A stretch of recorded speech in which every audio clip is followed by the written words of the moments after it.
Hello and welcome to Story X Story, the podcast by Maya Mada that dives deep into stories across pop culture, plus gives you advice on creating your own. It's episode 235, and I am your co-host, Nigel. I am Tazzy, content creator and co-host, and I'm not in the backup. There we go. Now I'm in the backup. All right, we're all present and accounted for. And as always, we are bringing you interesting discussions with diverse voices.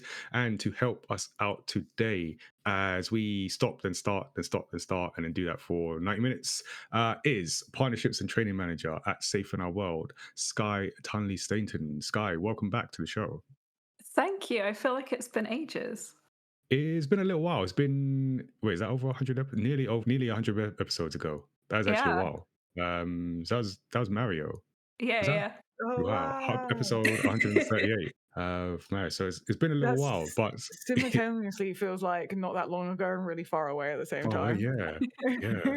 Wow. Okay. Well, welcome back, and we have a sort of new guest with us, illustrator and comic creator, Pigeon. Pigeon, welcome to the show. Although we've spoken before on different things. Hello, thanks for having me. Yeah, thanks for joining us on this show. We've spoken before a couple times for casual conversations with comic creators. So people are following us on Twitch, YouTube might have caught that. If not, I can't remember if they're on YouTube or audio, something. Just, yeah, follow us. But first time on the podcast, listeners, you can subscribe to Story X Story wherever you get your podcast from, including Apple Podcasts, Spotify, YouTube as well. You can send us your feedback and questions in a variety of ways. You can chat with us in the My Matter Studio 77 Discord. You can email us studio77@myamatter.com, or you can throw your thoughts at us on social media. We are at MyMatter on Twitter, at MyMatter TV on Instagram and TikTok, at mymatter.com on Blue Sky, or at Life of a W Gamer on Instagram and TikTok, and at Tazzy on everything else. You can also check out myamatter.com to get our latest manga and also find out a bit more about the Maya Matter brand as a whole, all the different things that we do and why we do them. So you can check that out. Before we get to today's story discussions, though, let's update you with the latest from the Maya Matter universe. As we get to the end of another year, it means the end of another season of Story X Story. So yeah, season 7 is coming to a close. We managed somehow 7 seasons of this thing. So this is the final deep dive episode of the year. We've got an interview episode to come, and then a couple special episodes. Then we'll go on a recording break over January and be back recording new episodes for season 8 of the podcast in February 2026. So yeah, we got those 2 episodes. Then we got some special episodes. We have our best of season 7. So that's the highlights from a year of recording, including best bits, lots of bloopers. I imagine. I don't know if we've gotten any better at this. We'll find out. And things that don't make the final edit as well. So always fun. It's fun for me to put together. It ends up being to be fair, I said this last year. I said, I'm not sure if we have enough bloopers to fill an episode. And then at 3 hours, I'm like trying to cut things down. So yeah, we'll see what happens. It is a bumper episode. And we also have Wrapped 2025, which is mine and Tazzy's favorite stories of the year. It's an episode I enjoy. Tazzy, maybe It's not my so much. least favorite episode to record. It's I don't know. It's fine to me. Winners and losers. So I'm sorry it takes us so long to record because I'm just there like. Yeah, a lot of it is us. Well, I say us. Tazzy still working out her her picks up until the last minute, and me just enjoying the process. So yeah, got a lot of that to look forward to. This time, you can actually send us your thoughts and your favorite stories of the year. So we do different categories. If you're following us on our socials, we'll be putting out those categories before we record the final episode. So if you want to share yours with us, we'll give some shout outs when we do record for that final episode, which will be out on the very last day of the year. So you can check that out. Look forward to that. And then, yeah, back for season 8. We've got the Do I Look Like a Gamer campaign, which itself is winding down and we've done a bunch of events and we've got one more left. This is our campaign promoting inclusion and diversity in the video games industry. So it's a yearly initiative and we do a snapshot of 40 players and makers to start the year. And then we go into a series of events. So as we record, we've got one more event to come. That is our next one up live stream, which is an end of year summit bringing together industry professionals, emerging talent from around the world to discuss the future of the games industry and culture as a challenging time as it is still remains so. So we'll have a mixture of interviews, roundtable discussions, showcasing indie games. We'll be live on Twitch and YouTube for 1 p.m. GMT. And if you don't catch it live, you can catch the VOD on Twitch for 2 weeks after, and then it's just permanently on YouTube as well. We also will be talking about some of the other events. Like we just had an event at Square Enix. That was our Friends and Family Game Design Jam. That was a lot of fun. So yeah, you can check that out if you weren't there in person. Make sure you're following us on Twitch and YouTube because as well as the live streams for the campaign, we also do different live streams on a monthly basis as part of our Studio 77 platform where we host different shows with creative professionals and play games for your amusement. That is where I spoke to Pigeon on a couple of occasions. So that's casual conversations with comic creators, but we also have the Studio 77 report, which is in a new format now for 2026. And we've got Games Night. We've got one more Games Night, which is I guess is now a yearly thing. I think we've done this this will be the third time. I think we play Gartic Phone to end the year. I think it's been since we started. Oh, there you go. Yeah. All right, so it is annual tradition, Gartic Phone, so you can join us for that on, I actually can't remember what the date is, but follow us on Twitch. The date escapes me, it's usually on the top of mind, but I think it's 17th December, I something think like it's a Wednesday. That's that. what I know. 16th maybe, 16th, 17th, what is one of those days, I'm sure. I'm 99% sure of that. And if you're a young, aspiring creative professional or you know one, you can check out the Maya Matter Showrunners Work Experience Program. That is where we are creating opportunities for young people aged 16 and up to work with our team across comic production, events, and content creation. So if you want to get involved next year, email us showrunners@mayamatter.com to find out more. So now you're all caught up with the Maya Matter universe. Let's talk about some of the stories that we've been enjoying this week. This is our chance to have a spoiler-free discussion about what stories people have been reading, watching, or playing. So we'll start with our guest, Sky. Do you want to go first? Okay, so when I was thinking about this, I realized I haven't really been watching very much lately, but I have a couple of things that I can talk about. So there are 2 books that I've been reading. I just recently finished a book called Blob by an author called Maggie Sue. It was her debut novel. I think it came out earlier this year in April or something. And that one was really cool. It's kind of a coming of age kind of story about half Taiwanese, half American woman who finds a sentient blob next to a dumpster after a night out and begins to nurture it and mold it into what she thinks would be her perfect boyfriend.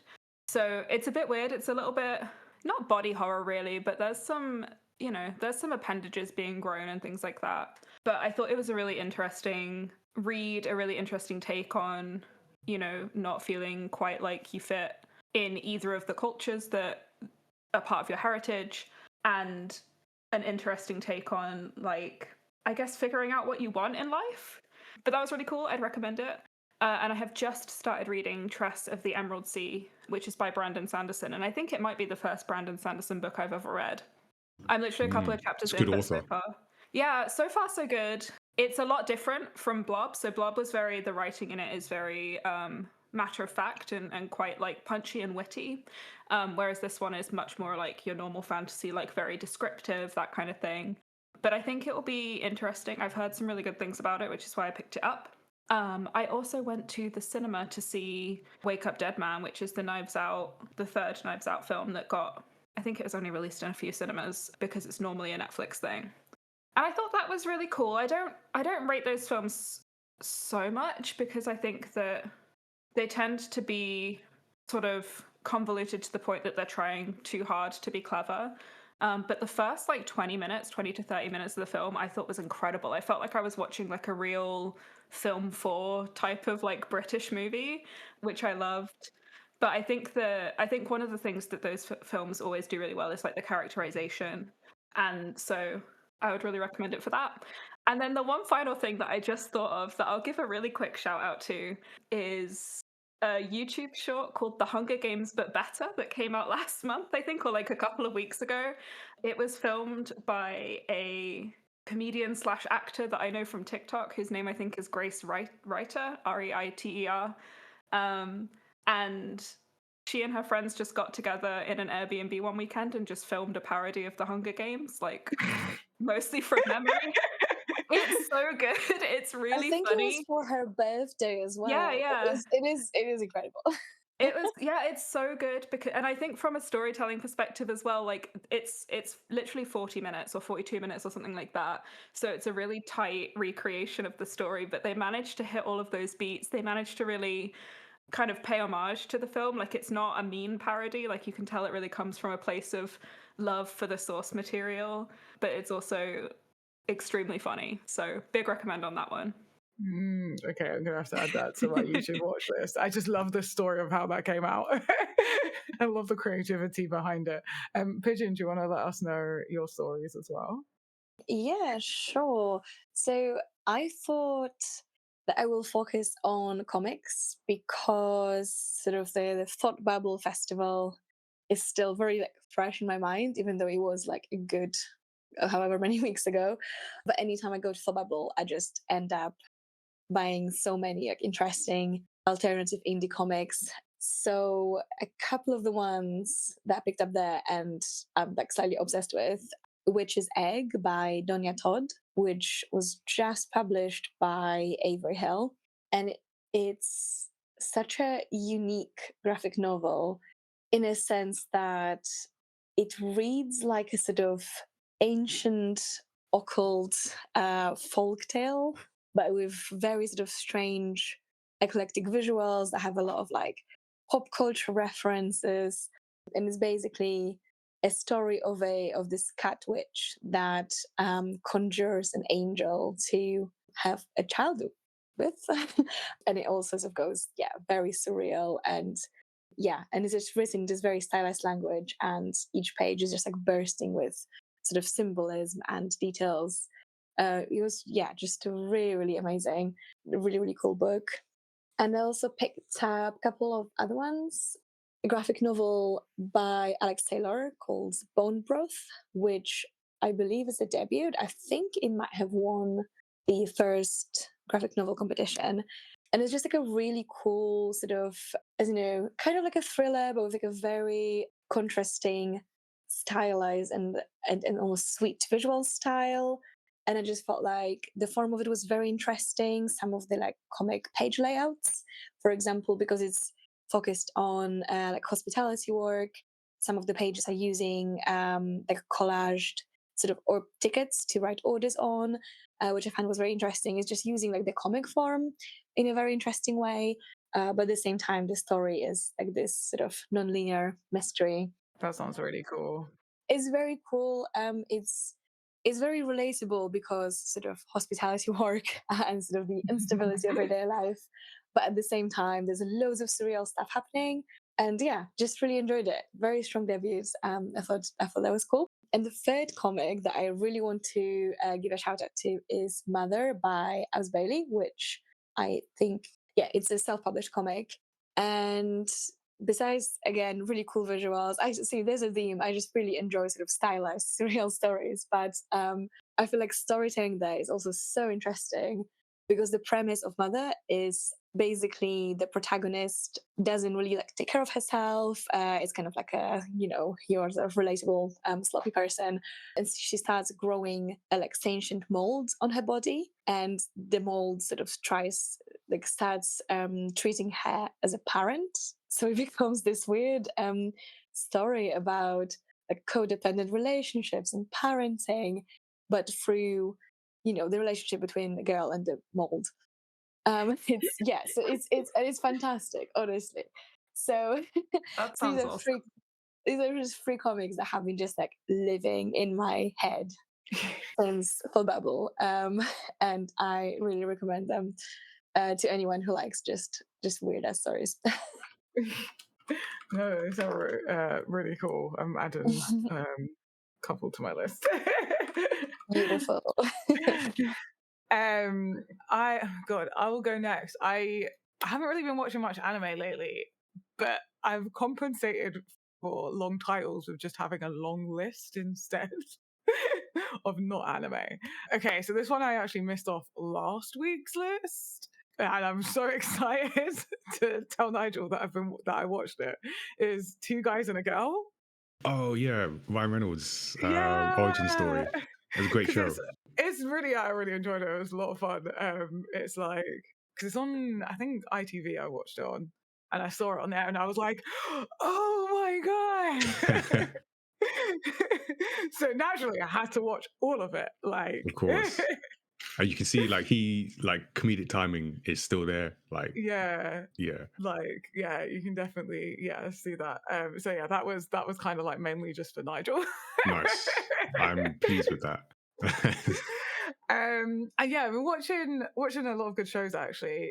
So this is another one that I'm watching on ITVX, which is Minx, and this is so good, like so extremely good. I think it might.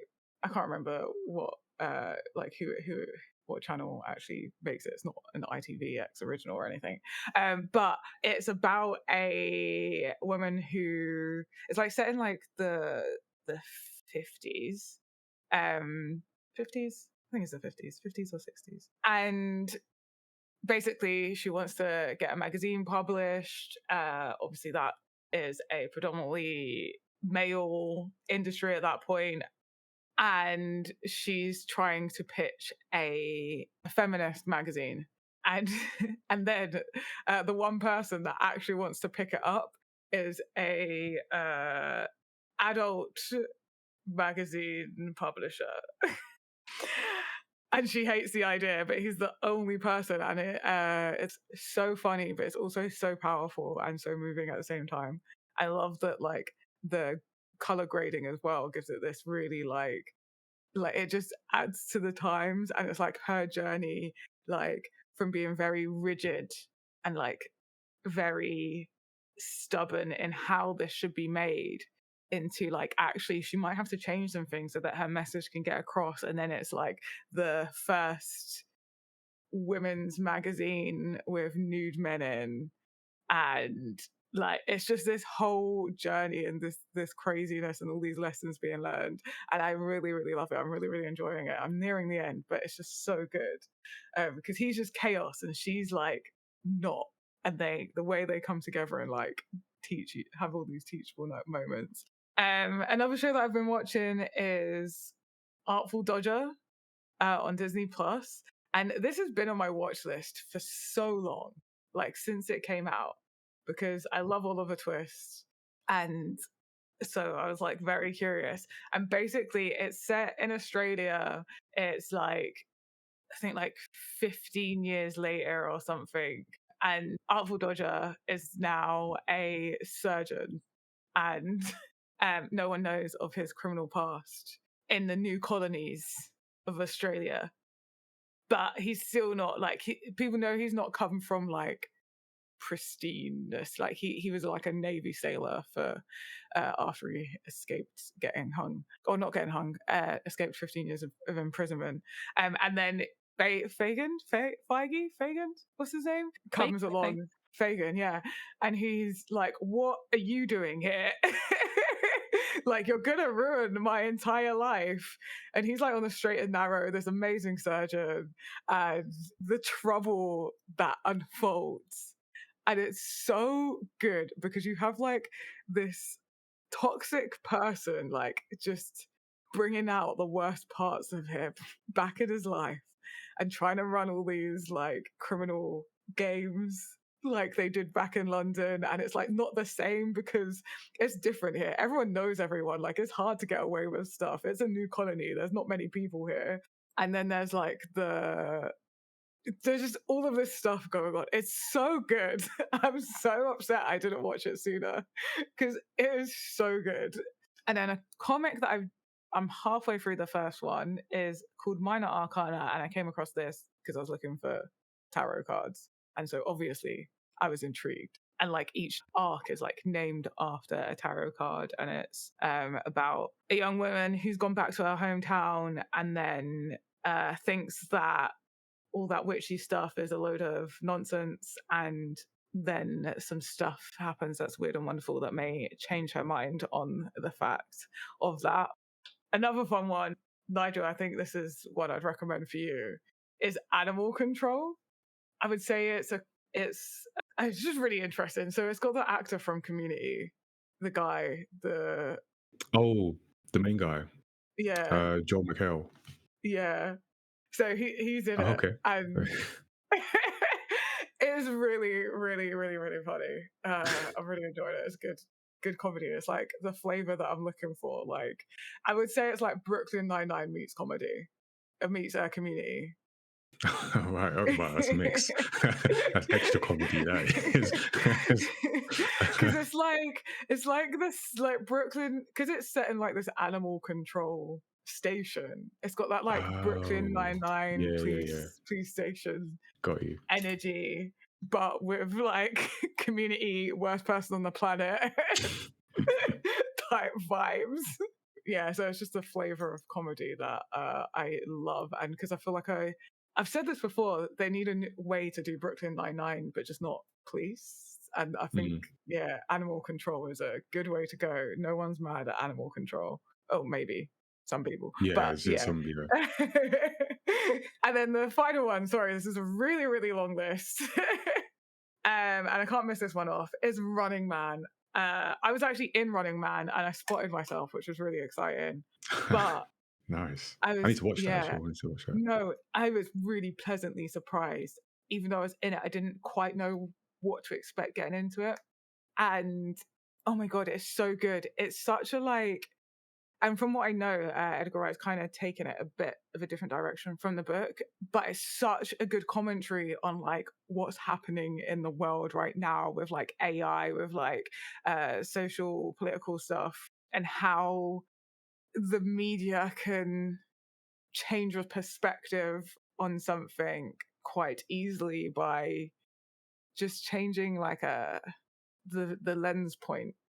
Yeah, it's but it's so good. It's so funny, and there's so many like Easter eggs in there that you just spot. I didn't even catch some of them. Charlie had to point some of them out to me, and it's like the intensity is like the perfect level of intensity for it, because it's got, you've got to feel like you are in the Running Man, and I feel like it gives that.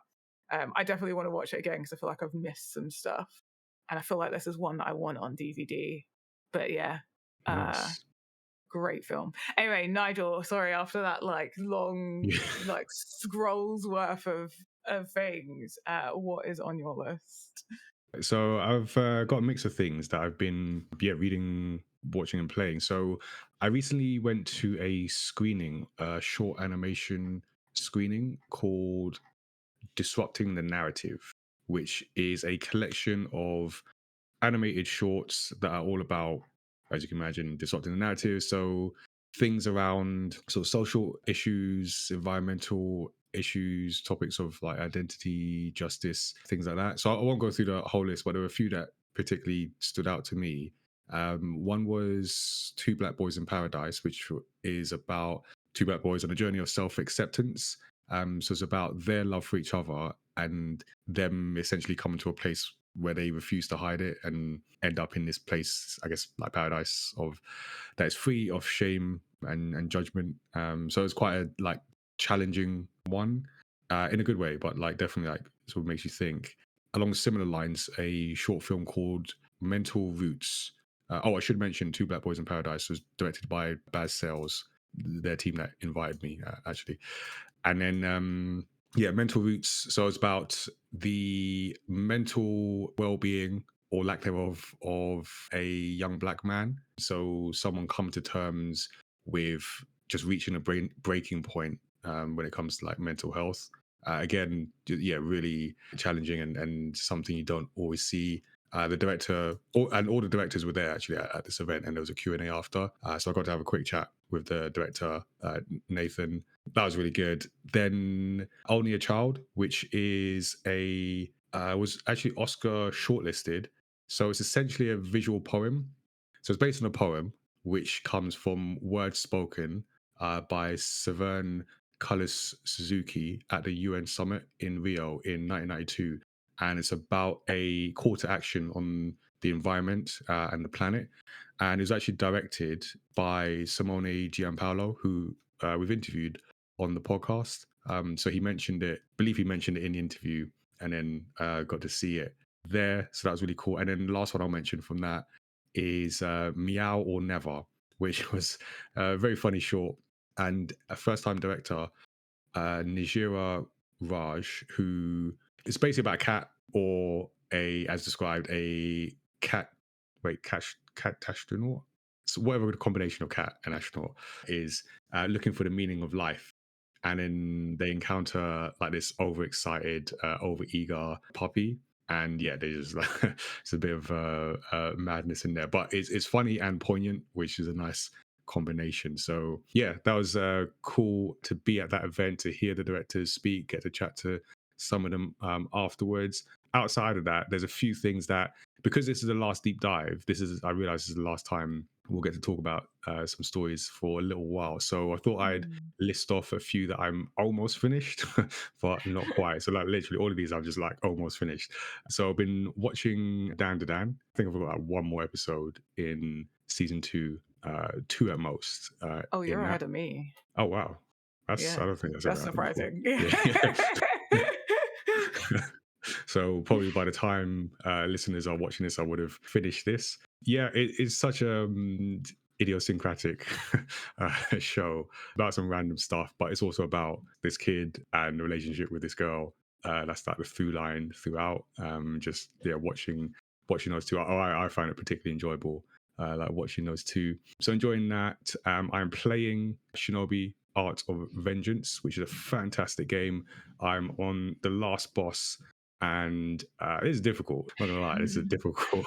I've died a number of times. It's kind of platformer. I was gonna say roguelike, but I don't think that's the right term. Think like it's an action platformer. You're learning new skills. New skills help you, fight in different ways, but also help you access different parts of the level or levels. And you just have to get better. It's like one of those, like you get to certain points where you just have to get better. And I'm at the final boss, and this is the just ultimate, like, just get better game, where the way I don't want to give spoilers. I'll try and talk about this in a non-spoiler way, but it's the way that the format of the boss means you basically got to just be perfect for an extended period of time, and if you don't, you start right at the beginning of the boss. And yeah, it's where it's at now is above my level, so I'm literally just having to I'm actually having to look at like what skills am I not using properly. So yeah, hopefully by the time people listen to this, I've completed that, but that might actually take a while. I'm reading Clara and the Sun, which I actually started early in the year and then dropped off. Not anything to do with the book, just my terrible habit of reading and just going in and out of that. But almost finished that. Like last 20 pages of that. Really good story. It's speaking of commentary on today, it's set in this kind of dystopian future. So it's written by Kazuo Ishiguro. And yeah, so it's sort of science fiction, but it's very like soft science fiction. It's not hard edged, but it's very much dystopian. So it's in this world where like children have this what's called AF, or artificial friend, and the story is told from the viewpoint of one such artificial friend who is, I was going to say adopted, I don't think that's the term, but who's taken on by a sick girl.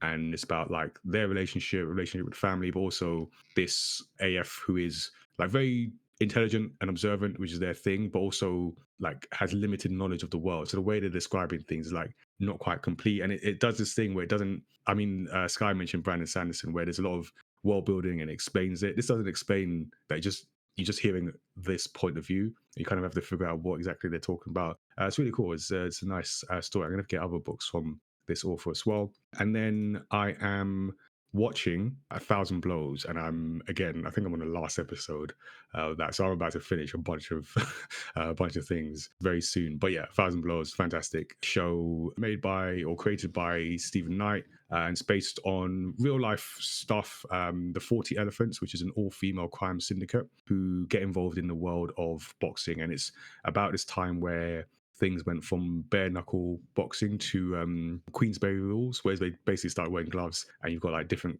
characters, different viewpoints on that. But it's fantastic. The acting's fantastic. I feel like it's because it's only 6 episodes. I feel like it could be a bit longer to let some things breathe, but it's fantastic. Erin Doherty, who's the main character and the head of this criminal gang, she's great. Malachi Kirby, who is a Jamaican immigrant, I guess, coming to London with just big ambitions. He's fantastic. He's got great swagger. And Stephen Graham, who is fantastic in everything. He as an actor, I just believe him. Just wherever I've seen him in, I just believe him. He is fantastic. So yeah, there's going to be a season 2 next year. So finish his final episode, get to season 2, enjoying that. So those are all the things that I've been watching, reading, playing. A few things that I'm looking forward to finishing very soon, hopefully, especially that Shinobi. That's the one I'm not sure about because that level was hard, but yeah, the rest really good. So yeah, that's our final stories we've been enjoying of the year. We've got kind of a bumper episode there for you. But with all that being said, now let's get to our main story discussion. Today, we are going to be talking about Pinocchio, specifically the 2022 animated dark fantasy film directed by Guillermo del Toro and Mark Gustafsson, from a story by Matthew Robbins and del Toro. It's loosely based on Carlo Collodi's 1883 Italian novel, The Adventures of Pinocchio, and stars the voice of Gregory Mann, David Bradley, Ewan McGregor, Ron Perlman, Finn Wolfhard, Kate Blanchett, Christoph Waltz, Tilda Swinton, and many more. So, spoiler alert, we're going to get into all the spoilers that we've got time to discuss. I will do a recap of the story in a bit. But first, let's get everyone's quick takes and general impressions. Let's start with our guest, Pigeon. Do you want to let us know what you thought about this story? Oh man, so I really like pretty much anything that Del Toro makes, and I really, really love like dark fairy tales. So yeah, so I was absolutely enchanted by this film.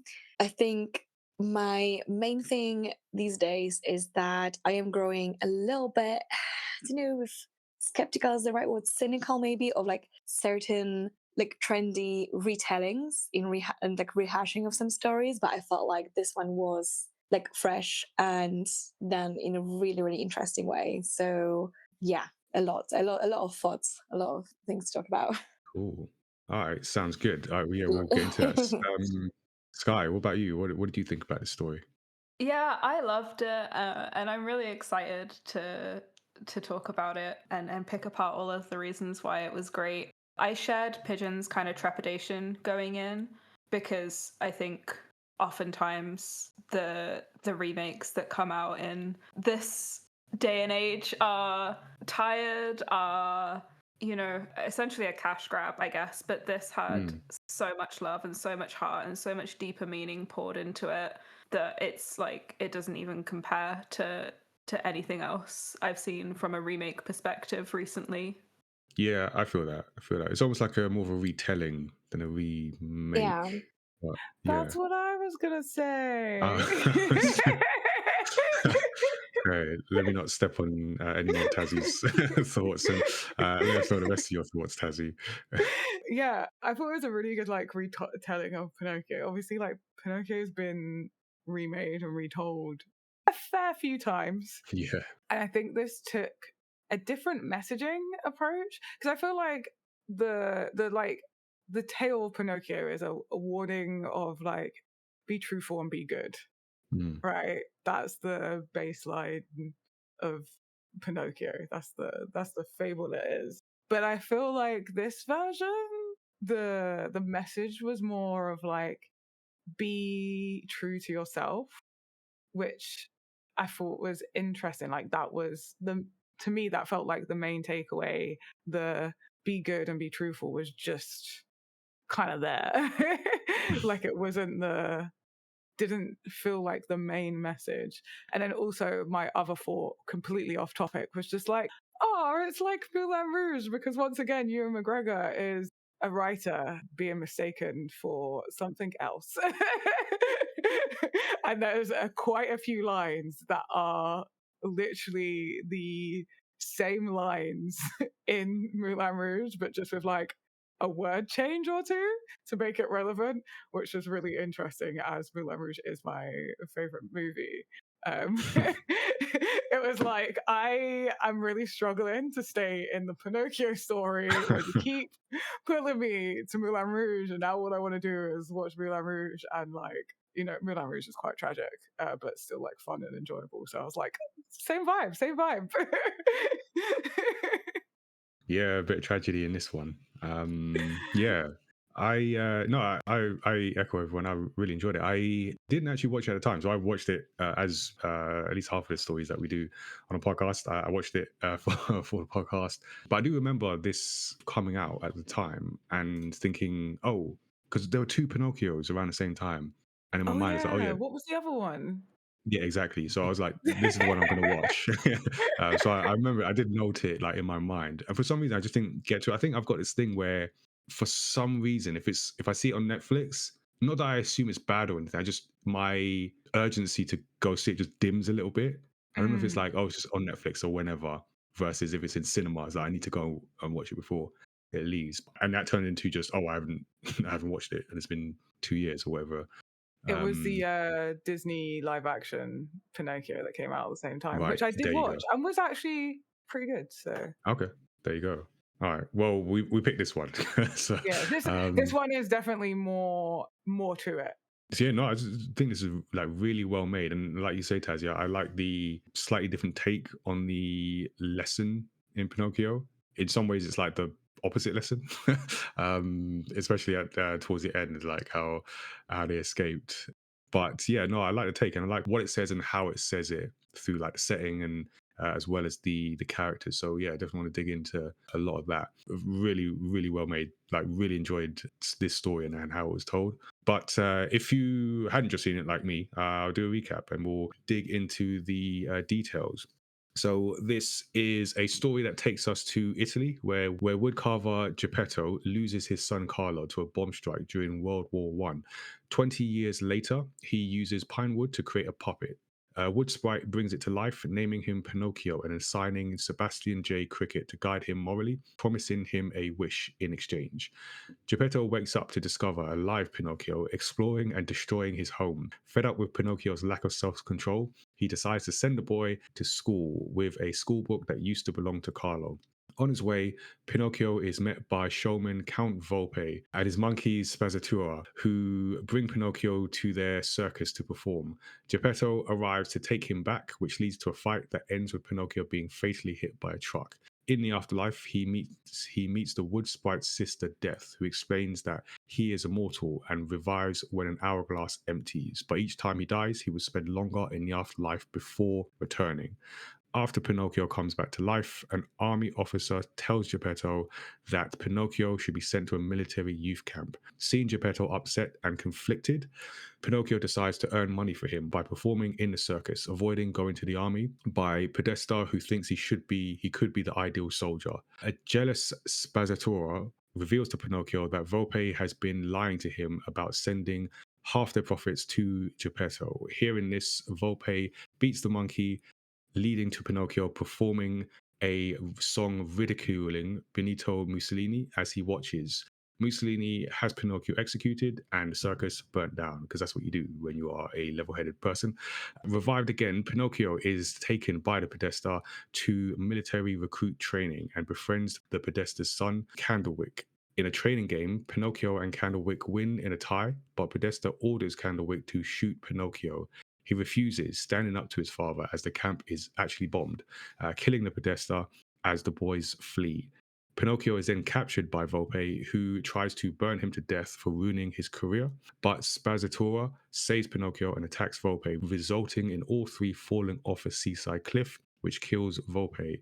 Pinocchio and Spazzatura are swallowed by the terrible dogfish, and inside they find Geppetto and Sebastian, who were swallowed whilst looking for Pinocchio.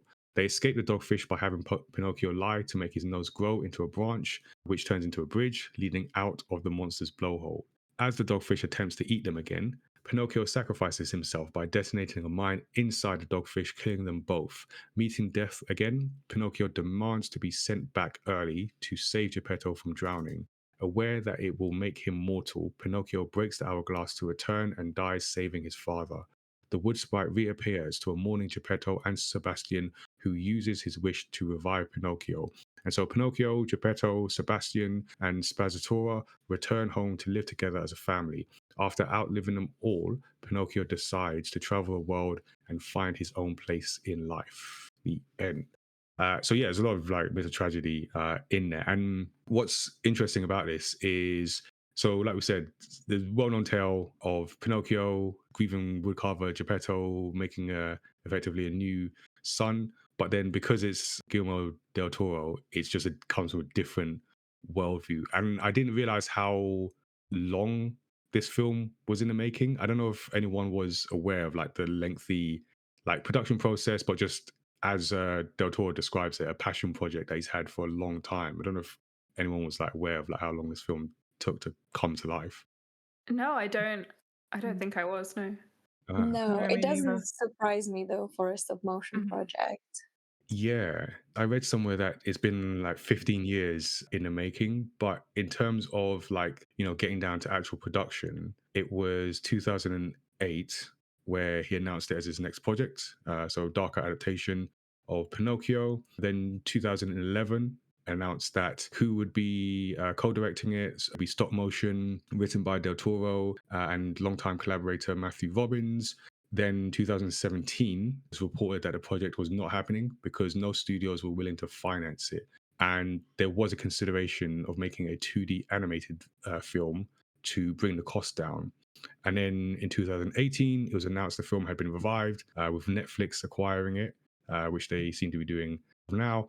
And yeah, then it premiered at the BFI London Film Festival in October 2022, then went into select cinemas in November and is streaming on Netflix in December. And it's been really well received. So it's won like Best Animated Feature at the Academy Awards, BAFTA Awards, Golden Globe Awards, Critics' Choice Awards, PGA Awards. So it's, you know, all's well that ends well, I guess. And one of the things that stood out to me is the consideration of making it 2D. For you all, do you think this would have been the same film as a 2D animation? If not, what would have been the difference? It's a weird one. I think it really depends on the sort of style of animation and visuals that would be Mm, used in a 2D film, because I'm sure it could have been impactful. But of course, there is sort of a special quality to stop motion, I think, and things that you can sort of achieve. So it is kind of hard to imagine, for me at least. Yeah, I think that the fact that it is stop motion is so integral to why it works the way that it does, why it makes us feel the way that it does, because it has this like whimsical, like charming nature to it. And don't get me wrong, like animation can be extremely cool. It can be so like impressive and meaningful. Thinking of things like Akira or like the first season of One Punch Man, stuff like that, where the animation just really blew me away. But I just think that there's something about the fact that it was real. Like Pinocchio himself is like a crafted boy, and so it matters that, you know, he and the world that he lives in is crafted in that same sense. And there's so much like expression and kind of like, I don't know, it's like delicate, I think, in a way that animation just kind of isn't. I think it also maybe becomes more immersive as well, because I think with stop motion, sort of like your brain can register that these are physical objects that are crafted. I'm not sure if I'm explaining it correctly, but I always feel like if it's done well, and this one absolutely is incredibly crafted, then it becomes very, very immersive. yeah, no, there's something to it. I feel like the practical nature of it just hits differently Well, I know, saw a quote from Del Toro who said, I believe you can make an adult fantasy drama with stop motion and move people emotionally. I think stop motion can be intravenous. It can go straight to your emotions in a way that no other medium can. And yeah, I feel that's like the best way to describe it. I can't think of another way to that. It just impacts differently. I think somewhere deep down where this is a real thing that people sort of made, and it just has a different impact. So definitely glad they stuck with the decision to keep it stop motion. Although, well, yeah, like you say, it could have been good as a 2D animated version as well. But luckily, they made it through. And also, Del Toro has a long list of accolades, but I know there's comparisons, at least thematically, with Pan's Labyrinth, which was all the way back in 2006 as well. So he has this. I don't know if you call it a fascination, but it's a recurring theme of like parents and children and the relationship between them. And in this case, we see like the father-son relationship. And then speaking of the parental relationship, this episode comes after we just spoke about Elio. And it's interesting to compare. I don't know if Pigeon or Sky, you've seen that film. I haven't, no. No. Okay. Yeah, it's not great. I mean, go listen to that episode. We talk about it. But the comparison is we talked about this concept of the ghost. So, like the character's past trauma that impacts like present day of the story, actions and worldview, and how Elio didn't get that right. And here, at least for one of the characters, Geppetto, we essentially see the ghost. We see, and it starts with the death of his son, Carlo, in this initial sequence, which is quite impactful, and it almost reminded me of the opening sequence in Up, where you have this whole life, and then you see how that impacts the tragedy of its end, impacts the character's worldview going forward. So yeah, what did you all think about that? And I know, like Tazzy, because we had the conversation, like seeing the ghost here versus in Elio, the part of the issue was that we didn't really see or feel the ghost for Elio. But what did you think about seeing it here?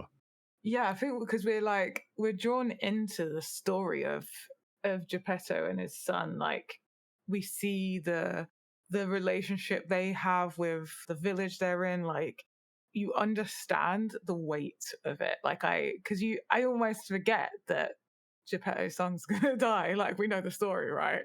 Of of Yeah, because it Pinocchio. usually starts with Yeah. And but you're still like so drawn into this lovely, happy, joyful life that they're living that like I literally almost forgot that, that this is a flashback and the son's gonna die. yeah. And then when we get to that moment, I'm like, oh yeah, I forgot that that's gonna happen, and this is that bit where it happens. And so we understand Geppetto's sad, and because as well, I think we get the whole village changes, the whole behavior changes. We have this new fascist ruling, the color changes, everything changes, and we see the shift, we feel the shift. Yeah, I agree that the way that it permeates through like every part of the story, like it's not just what we see and what the characters are saying, but it's how they look, and it's the colors that are chosen, and it's the background and the foreground, and everything really makes a difference in terms of you feeling it. But I also thought like one of the things that was so cool about, I guess, like the comparison of that bit in the beginning was that one of the, I guess, like themes is around the pursuit of perfection. Like, as we said earlier, the overarching theme of being yourself, not just being good, but you've got, you're watching Geppetto build this perfect life, and he's got this perfect, like really well-behaved child who's like great and By the everyone way, loves him. I don't know where that child exists. I'm not a parent, but Well, yeah, I've done enough exactly. workshops. I don't know where that child is. He's got everything going for him, but then it's like the pursuit of perfection that kills him, because he dies like going to get that pine cone or whatever, like the perfect pine cone. And that's like the downfall of it. And then by comparison, when you've got Pinocchio, who's literally imperfect because he's like half finished, he's only got like carved on one side of his head and the other side's just like tree, I don't know.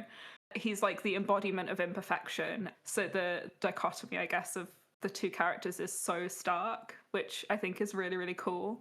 Yeah, that's such a good point. And I feel like to follow up on that, it's the film never like lets you forget that. So if we're constantly reminded about Carlo, and it's like through all of the details, and there's a lot of like mirroring in certain scenes, or certain shots. So I really enjoyed that. That as you said as well, it's like you don't have to literally show the ghost for the ghost to linger. Yeah, I think that's quite powerful. I think just one other thing as well that I learned, it was in like a behind the scenes thing, but they used two different versions of stop motion in the animation, and I don't remember the technical terminology for it, but some of the character models like Geppetto, it's like a little robot, it's like a machine with silicone over the top of it. So that in that way they can make it really expressive, because they can literally like squish his eyebrows all around to make him like frown and stuff like that, and the mechanics can, like, I don't know, make like more natural movements or something. But then Pinocchio, it's like the more quote unquote traditional animation version where like he's got a different head for every facial expression, and they swap out his face between takes. But I think that that's a really cool way that they were able to convey the emotion, is by using this like mechanical technique and having those really like squishy clay faces that are so expressive, and also in the way that the characters all look really different. Like they have very, very distinct features, which is something that you don't see in a lot of films. Like a lot of characters tend to look very similar, so they were so distinct and so like emotive, which I thought was really cool. Yeah, we do get a bunch of emotions in it, and a bunch of like tones and almost genres, because we have, I mean, there's a lot of drama and almost some horror elements, especially when we are first introduced to Pinocchio. But then there's like some comedy in there. Sebastian's bringing some comedic elements and others as well, and then there's music in it. And what I do like about this, there is a very strong theme, as like everyone has touched on already, that runs throughout. And it's this idea of like a strong narrative theme that can allow you to have different moods and different, a mix of different genres in there, but still, because it all hangs together like very well. And there's a great book for anyone interested in like making stories and storytelling. It's literally called Story by Robert McKee, and he describes like a narrative theme being the central idea or underlying message that a story explores through its character's plot and setting. And he describes it as a sentence, not a word. So yeah, we see that here. We see it, just everything is built towards serving this theme, and it just shows like at every stage. And not to make too many comparisons to Elliot, it was just interesting we had those two back to back, where when we talked about that one, you can tell like some of the behind the scenes drama like caused a bit of a sort of patchwork on screen, and you can see the difference. Like you really feel the difference between very consistent theme and production, and then an inconsistent one as well. So yeah, what did you all think about the blend of like tones in this? Do you feel it worked as you watched it? It was like, it's just real, isn't it? Like when you're a person going through something, you don't just feel one way about it. It's not like Yeah. sad thing happens and you feel sad. Like you know, after, with grief, for example, when I've felt, you know, very overwhelming grief at points in my past, there have still been times, you know, a few days, a week after the event, that I've laughed at something, and that there's been like moments of levity, and that's just really normal. And that's another way that they help, you know, the characters feel real and the story feel alive, is that it's not just like, this is the sad bit, this is the funny bit, that kind of thing. And I'm like, yeah, not to be a hater, but you know me. I think that's something that I really struggle with a lot of films nowadays. I'm going to use Marvel because it's a really easy thing to pick on, but Yeah, it's they big will target.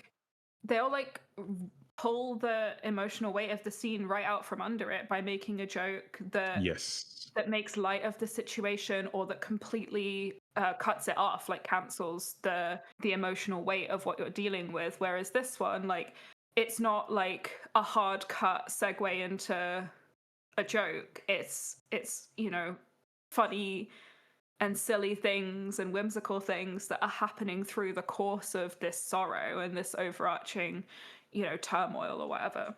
No, I agree with you. I think there is a way to do it, and yeah, not to jump on your hate train with Marvel, but the earlier works by and large had the balance. I mean, it's all subjective, but I feel it had a better balance. And there's a point where it became like we can't allow too much drama or too much negative emotion. We have to insert joke here, and yeah, I think there's a term for it. I think it's like bathos.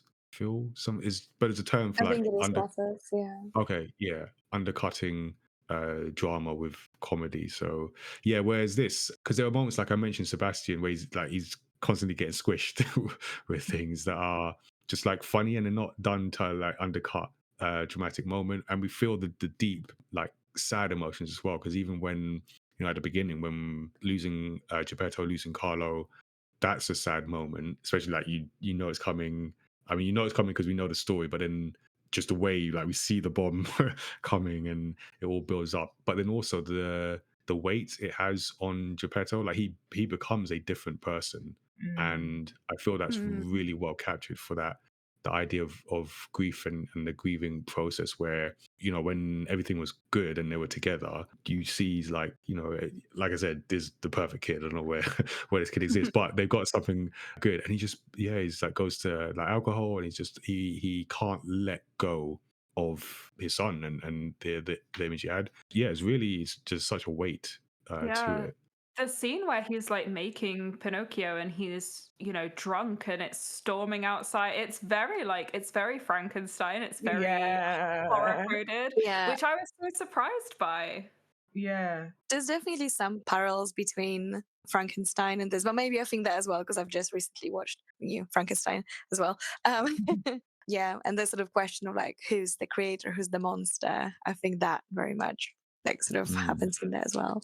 Yeah, and what I really like about the narrative is the way it was structured. So it kind of ended up using Pinocchio's deaths, quote unquote deaths, to break up different sections of his life and then his Yeah. relationship with different father figures, essentially. So we see over the course of the film, we see different configurations of that parent-child. So we see Geppetto and Carlo, then Geppetto and Pinocchio, and even Pinocchio and Sebastian. So Mm. that's more like nurturing. But then we see Candlewick and his father, fascist officer Podesta. We see Count Volpe and the monkey Spazzatura. Also, apologies for my bad Italian. I'm sure there's a different energy I can give to that if I was from Italy. But we see that, and that's just like dysfunctional or was like abusive relationship. So, and to the point, I can't remember who made the point, but the point made about the different looks of the characters, like Podesta and his son, completely different. Volpe is just again weird hair, got this wing thing going on with his hair. Everyone looks so different. But yeah, that structure, like, did anyone else notice that? Like, what did you think about how it broke up those sections of Pinocchio's lives, I guess? I thought it was really impressive how they covered so much ground. Like it spanned so many like different segments of his life as you said, but the film felt like it flew by for me personally anyway. Like it didn't feel like we were going through all of these different ages and things like that. And I think that being able to break it up like that, but in a way that kind of felt more like natural and embedded into the story. There's no, big like 5 years later card up on the screen kind of thing. I thought that was really cool. I also thought it was a really nice way to sort of add some weight and some consequence to like the death of a character whose deaths ultimately kind of don't, they're impermanent, so they kind of don't matter.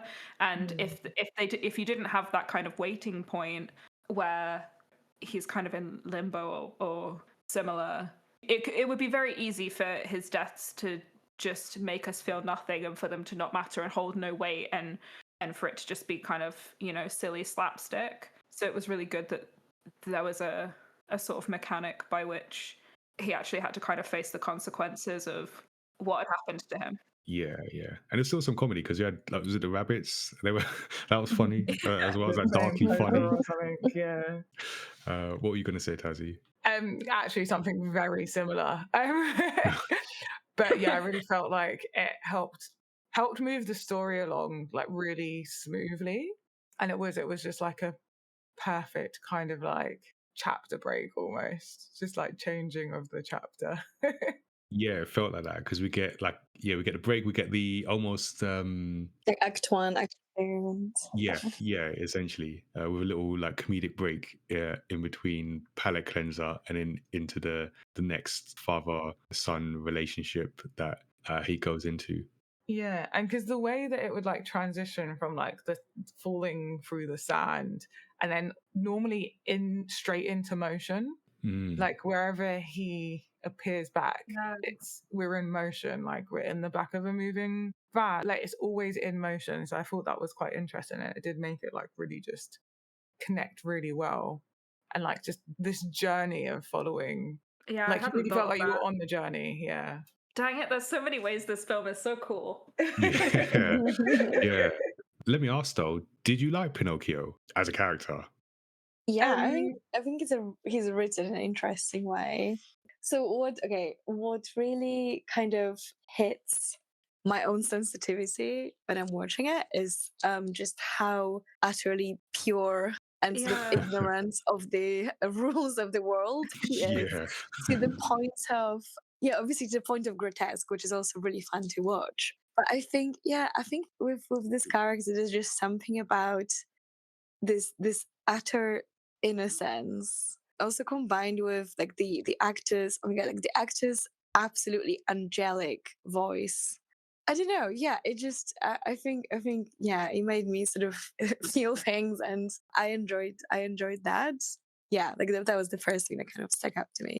Yeah, I think I completely agree. I think that he is a likable character. I think at first it took me personally a minute to warm up to him because he's also just really annoying. yeah, But like that's what I was gonna say. It's just in the way annoying. that a Realistic little child child. is annoying, you know? Yeah, like he's exactly like I don't know how old he would be, but like 5-year-old child, 6-year-old child, whatever, something like that. Like he acts just like that with that like that naivety that Pigeon said. Like he's not being annoying on purpose. He's just being annoying by nature of not really understanding like boundaries and stuff. But there's still like so much capacity for compassion within him. Like that scene where he's in bed next to Candlewick, and Candlewick's all like sad because like he's got this horrible complicated relationship with his dad, and then Pinocchio Oh, I like that scene. gives him that like pep talk, or like just connects with him in that way. And I think that that's another, it's part of the innocence, like I guess as well, of like not perceiving people as bad or good, black and white kind of thing. Yeah, I also felt that a lot of his, mistakes or misdoings come from almost this like really crazy like appetite for life and like curiosity. Yeah. And I really, yeah, I enjoyed that. This sort of scenes when he's still like very, very new to the world, and he's just like, "Oh, I love it, but what is it? Yeah, what is I it? just Yeah. love it." And I don't know, I found it very endearing, even though obviously like borderline annoying at times. And so that's kind of like the feeling that I got as well, is that yeah, that a lot of mistakes come from from that, basically from that drive, and obviously just complete ignorance of the world. Do I like Pinocchio? Yes. I don't know. Annoying is definitely a key word there. And again, it's not in a malicious way, but it is still annoying. I really like Pinocchio's growth. I don't dislike Pinocchio. Um, but I still don't know if I'd use the words I like Pinocchio Like, even by the yeah. end. I just really enjoy the growth. I feel like that's the cool thing about him, though, is like it's like we were talking about it earlier, whereby the kind of driving force behind being good and being obedient isn't there in the same way that it is in. I mean, I haven't seen any other adaptations except the like old Disney one from when I was a kid, so I don't really have an awful lot to compare it to. But I think he comes across as a more likable and nuanced character than the other iteration of Pinocchio, where it's like naughty wooden boy needs to become polite, obedient, real flesh boy, you know? Whereas this is more like a kind of, I don't know, like deconstruction of what it means to be good and what it means to be obedient. Because you've also got Candlewick, who is, you know, what you would consider, like the perfect obedient child, but is definitely on the side of the bad guys. And that's like, you know, a whole other can of worms around like whether being obedient is actually the good thing to do. No, absolutely. Yeah. And I think that that's a really cool facet of him. Like he's rebellious, but in pursuit of the moral good, not the being good kind of good, if that makes any sense. Yeah, no, and I think that's where the setting really like plays so well into it. See, I don't think by the end he's rebellious in moral good, but in the beginning he's not. It's not. He's just disobedient. Yeah. It's just he's like annoying. He's just a child being annoying. Yeah, I mean, he just wants in the pursuit of pleasure. Everything. Yeah, like it is like purely in the pursuit of it's like his own enjoyment. Yeah, which is also another part of Pinocchio's story, is this like pursuit of this like hedonistic thing. It's not. They touch on it in this, and I don't think it's at all in the Disney version, because there's also Pleasure Island. I forgot the name of it. They go to. Isn't it called Pleasure Island? It's called something like that, but that is in the Disney one. They go to. Oh, yeah. Is it? It's a big theme park. Yeah. I can't remember because the thing that but the version I'm thinking is definitely not the Disney version. Yeah, and like so, Pinocchio, like in the beginning, it's purely like hedonistic. It's not until the second half that it starts to get that kind of like definitely. I mean, the moral, literally puts his feet as close to fire. And it's like, oh, I'll come for hot chocolate. Yeah, if it's hot chocolate, then I'll do anything. Yeah, I don't care what it is. I'll literally sell my soul.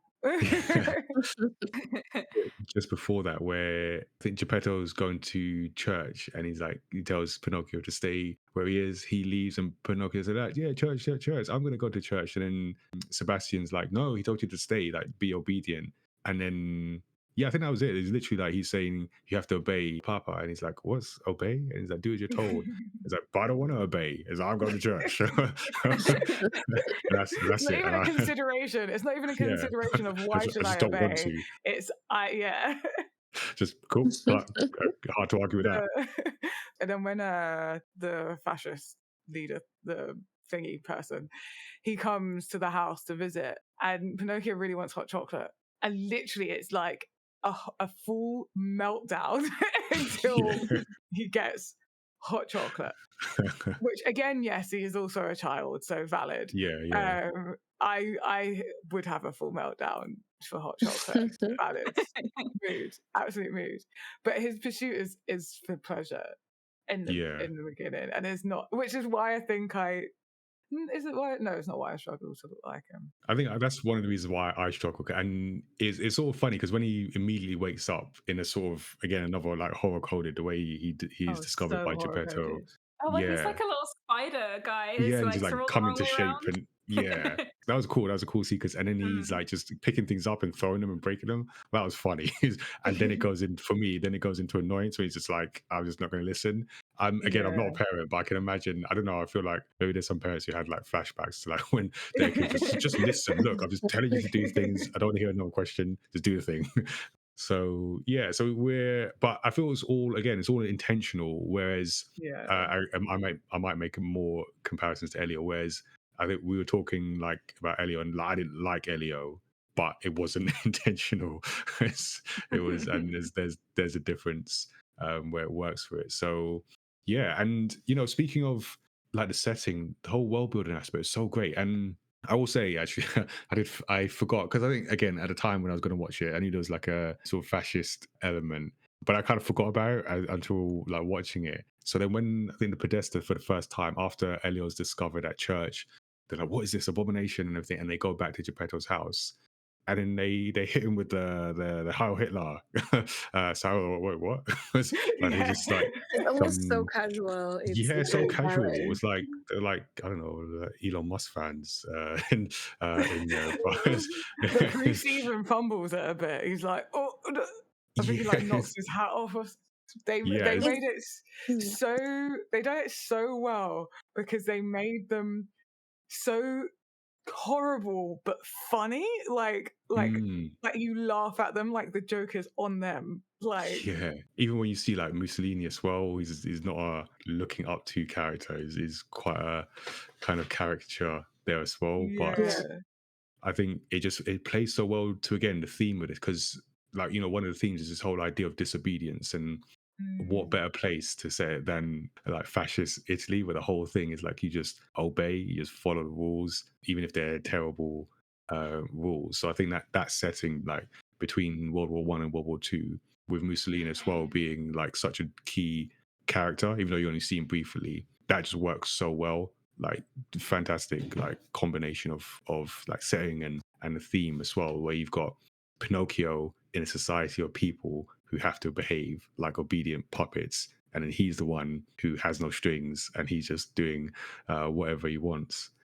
I think they wove it into the story so well, like that it felt very natural and it kind of permeated everything from like people's behavior to the appearance of things, and you would see it in the background with the like graffiti and that kind of stuff. I'm gonna use another parallel to something that I think did it poorly, but I think that We're on I to don't know. I DC think now. no. We're actually Oh, okay. devastatingly. I'm actually going to talk about Howl's Moving Castle, which I Ooh, do. I really interesting. like the film. I really like the film. I love I've the just read the book. book.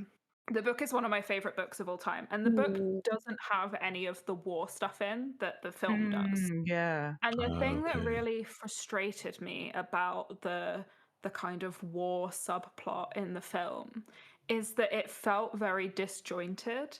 Especially, I watched the film first and kind of felt that way, but having read the book second and then watched the film again, it really does feel like all of the all of the war elements are it's jarring. Like you kind of move from the world, like the town in which Sophie works in the hat shop, for example, that that world doesn't feel like it exists within the context of a war happening. And I think Mm. that's something that this film did really well. Like that wasn't just a subplot for the sake of making a point about something. It was part of the world that they were existing in, and it you could feel it in everything that was happening.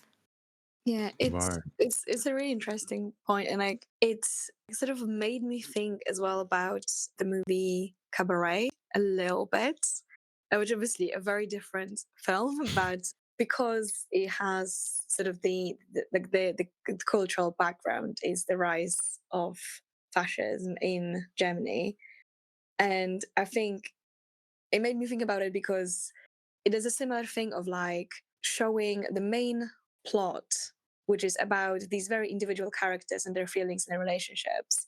But then the whole encompassing world has all of these really disturbing elements that everybody else just takes as a default. And I think that sort of like I felt similar thing with Pinocchio and the sort of fascist Italy setting as well. That Mm. it was too natural to everybody, to all of the characters, and that made it Oh, like really how they just jarring. accept it just is Yeah, there. yeah, exactly. Yeah, That, yeah. And yeah, that also plays into how they react to Pinocchio, because they're not that they're saying like you're weird, you're a monster, like get away from me here, but they're not just saying that because he's different. They're saying that because being different is dangerous Because in yeah. yeah, so it's a that threat of the they're entire system. exactly. And I think, like, as a story, you see a lot of rules. So there's like because I wanted to talk about the death, the rules around death as well, but just Mm. so there's world building, but then we also see like characters try to impose rules on Pinocchio, like telling him what to do, who he should be. So you see that thread, like even like Geppetto, because Geppetto's coming with after he gets over in the initial shock, he's like he's trying to replace his son Carlo, and he's like, okay, this is how you have to be. And and even like Sebastian, because he's got the mission from the spirit saying like, guide him morally. So this is how you have to be. Podesta is like coming from the fascist perspective. This is how you have to be. The Count Volpe is like, this is how you have to be. There's like a lot of people imposing rules on Pinocchio. And I thought that was quite a good, I mean, it's not good that they do that to him, but in terms of like good message. And I remember I saw something, I think it's a Carl Jung quote. I should try and see if I remember it. It basically says, the world will ask you who you are, and if you don't have an answer, it will tell you. And I feel this film is like a good example like that, where Pinocchio is disobedient enough to reject what others are trying to tell him, which is good to see by the end. I think that's like, it's such a freeing mentality, I guess. Like this, it makes me think of a comment that one of my friends made about my partner, and I can't remember exactly what they said, but something like, I've never met someone so driven by their own id. Like like not my partner is not bound by like the rules of social expectation or anything like that, and I felt like that's helped me grow personally, of like, oh, if I don't want to do something, I don't actually have to do it just because so and so wants me to. And I think that's a nice thing that Pinocchio kind of teaches the other characters, is like, actually you don't have to be a certain way all of the time, and sometimes the way you're being told to be is not conducive to being a good person or your own well-being or things like that. Yeah, so it's like really getting you to like to think like, what are the instructions I'm being given, and does that make sense? Does that fit the morality and that? So again, like the setting is like fantastic for that. And then like I mentioned, the rules around death I thought was really interesting. So it's a simple set of mechanics around Pinocchio's death. So we learn from his first death when he gets hit by the truck, who I think is being driven by the Podesta. He's immortal. He's effectively immortal, and then the idea is he will be sent back to the land of the living, but each time he waits with death a little bit longer, and that's explained to him. So he can go back quicker, but it will cost him his immortality. So that's great for us as the audience, because we understand that. It's very simple, simply laid out, also tied to the narrative, because as Death explains, the one thing that makes human life precious and meaningful is how brief it is. So this whole idea of time and things like that, and like from your perspective, like each of you, what impacted that initial sequence where we get the rules and just the emotional impact? Like what impact did that have on your interpretation of the story and Pinocchio's journey? I mean, like I said before, I think the kind of implementation of a consequence, so that he's not just sort of blindly immortal and it kind of doesn't matter what happens. Like the waiting does result in real consequences, and it does put him in a situation where he's kind of forced to reckon with his actions and how they impact people and how they impact him, and forces him to do something that he's not comfortable and not happy with doing.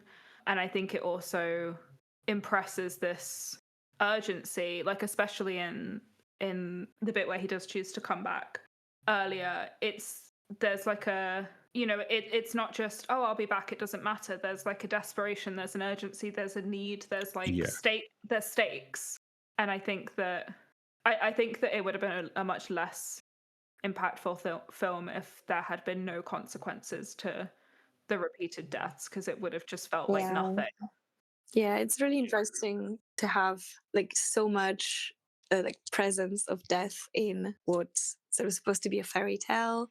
I really enjoyed seeing like Pinocchio's approach to the concept of dying as well, like really shifting like with each death and with each sort of hurt of characters around him. He gains more understanding like of suffering and of death, and I think I just find it quite interesting as a journey as well. Yeah, he gets quite comfortable with it. Yeah, and at first he's very much like just absolutely hyped, like, oh great, I can die so many times, and I'll go to war, and it's again just like to the point of being grotesque, and then obviously that shifts with time. So I think definitely I really enjoy that this sort of dark element was introduced as well. Yeah, I was really excited actually when we were introduced to that, because I was excited to see where it goes. And then I was a little bit disappointed because I feel like we don't get the sense of like the weight of that waiting. Sorry, that made me laugh a bit. Until the end, Yeah. or until that sequence, and I wanted to see that explored a bit more, of like we get told the consequence of it, but we don't feel it, and it would have been nice to get more of that consequence of having to wait between. Yeah, like if he'd come back and it had been too late for something. Yeah, like something minor, something like just Yeah. like, aw, like, but I do like that every time he kind of went back, it was mid-conversation of like getting an answer. So it almost was as if the being in that limbo place there was weight to being in there. There was something to being in there. Mhm. Like As in he was missing out on something in the real or in the world of the living. No, that he was missing out on something on limbo, because every time Right. the answers are in limbo, and every time Yeah. it's He like had to go closer back. answer, he gets sucked back to life as if there's an Right. answer in death, if that makes sense. Right, got you. Okay, yeah. I feel like I have to watch this again and pay like close attention to those transition points as well, because I remember because the first one, because when everyone thought he was dead, and I think that was the only one that was like static, because he was on the table and then he's just like suddenly gets up and he's like, oh cool, let's continue with this day, and then there's others where he just, like you said, he's just in the middle of things, and then it's like constant like movement, which is great. I feel you can see they've just thought about all the different bits and how they hang together and what it all means, and yeah, definitely see that in it. Also, I like to think that there's a spin-off where that it turns into an isekai, and instead of getting transported back to the right place, he accidentally gets transported back to an alternative world. That would be funny. And then it turns In that into a 2D anime, and then yeah. And then thinking back to Pinocchio and his journey, it's interesting to see like him as the protagonist, because as I was watching it, I felt that Geppetto changed more. So Pinocchio is like a great example of a protagonist who doesn't necessarily change. I mean, he gets some like nuances by the end and Yeah, things, he kind of but grows, he does, yeah. rather than transforms.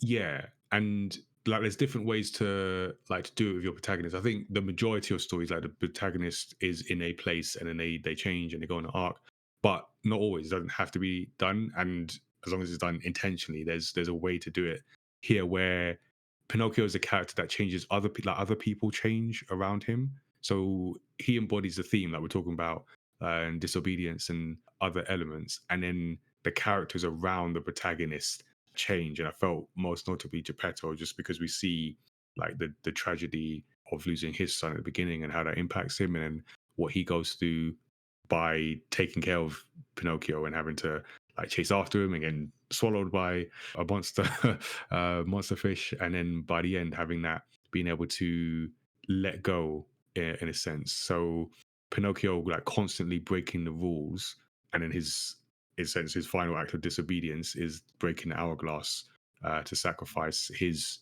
immortality to save his father. But yeah, Geppetto by the end, because he struggles with he just struggles with the loss of his son, but then by the end he seems to have found peace in, I don't know if the character explicitly says this, but peace in letting Pinocchio be who he is and not trying to change him. I thought there was a line. Isn't there a bit where he specifically says, like, I don't want you to be Carlos, I want you to be Pinocchio, or something like that? Like, yeah, okay, I think he says it so. overtly at some point. But yeah, I thought that was really nice. And that's the whole, like, it brings back that theme of, like, perfectionism and the pursuit of, like, needing to be a certain way. Like, he really wanted, you know, with his first son, he'd sort of molded him and crafted him into the perfect child. Yeah. And then the second one, he spends a decent portion of the film trying to do that again, and then realizes that he doesn't have to, and that it's okay to not fit in this like very specific mold that he's got in his head, and that he can also, sort of do that, I guess. Mm. And even like with Podesta's son as well being changed by Pinocchio, I really like I think Sky, you mentioned already, the scene where they're in the training camp, Yeah. and they're sleeping in the beds next to each other, and they have the little fight because their relationship starts off a little contentious, but they have a fight that turns into a bonding moment. That's one of my favorite scenes in the story, and then that gives the son the confidence to stand up to his father. And again, there's weirdly, I didn't expect this actually, weirdly comparisons to Elio, where there's a character in there that stands up to their father, who their father's all about war, and he's like, that's not me. And this kid is like, I don't want to do what you're asking me to do. I'm going to stand up to you. And I feel like, again, Pinocchio having that impact on other people.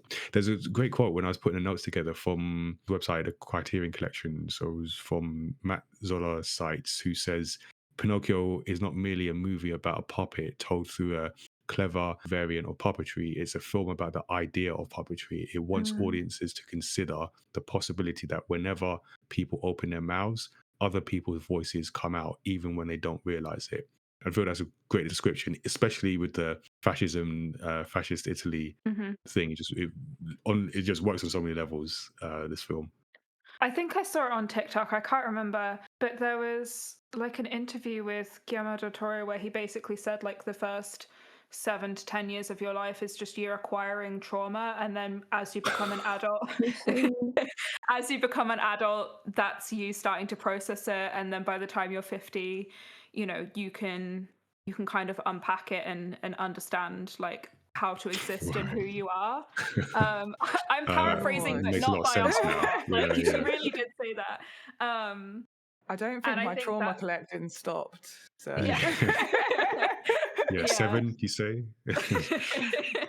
But I think that's it comes across a lot in this film, where you like all of the people are acting based on their own upbringing, their own history, their own like the cultural context in which they live, and the repeated pervasive impact that has on their actions, and the unlearning of it that only comes after so many years. The span of the film is what, like 20, at least 20 years, because that's the amount of time it's between the death. Son, like so Geppetto is an exceptionally old man by the time he's going through these like pivotal learning moments. Yeah, he gets about though. He travels.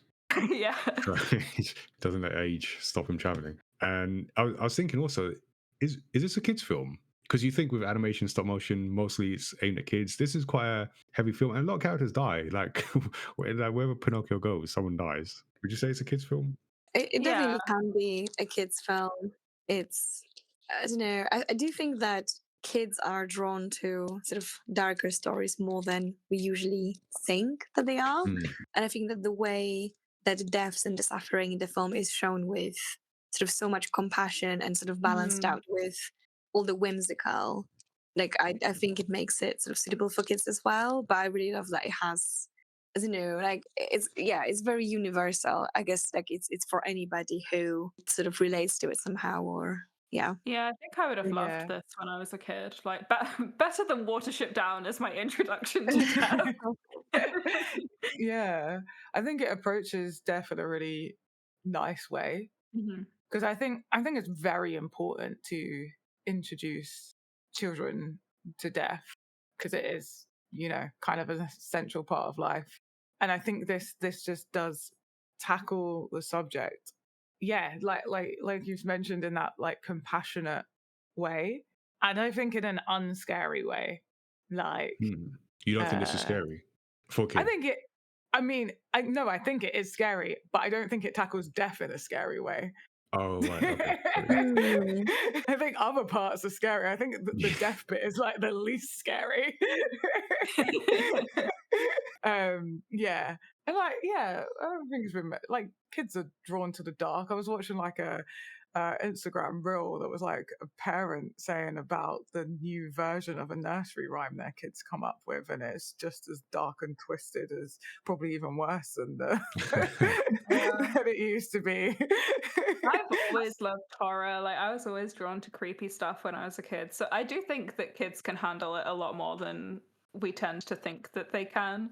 And Yeah, I for think sure. that, That's Yeah. true. yeah, like it's about how you handle the subject matter, not whether or not it's present. Yeah.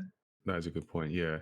Yeah, I feel by then because we see like Pinocchio go on a journey, Geppetto is on a journey, and they meet up. And by this time, we've lost the other sort of would be father figures that are trying to impart their nefarious kind of intentions onto Pinocchio.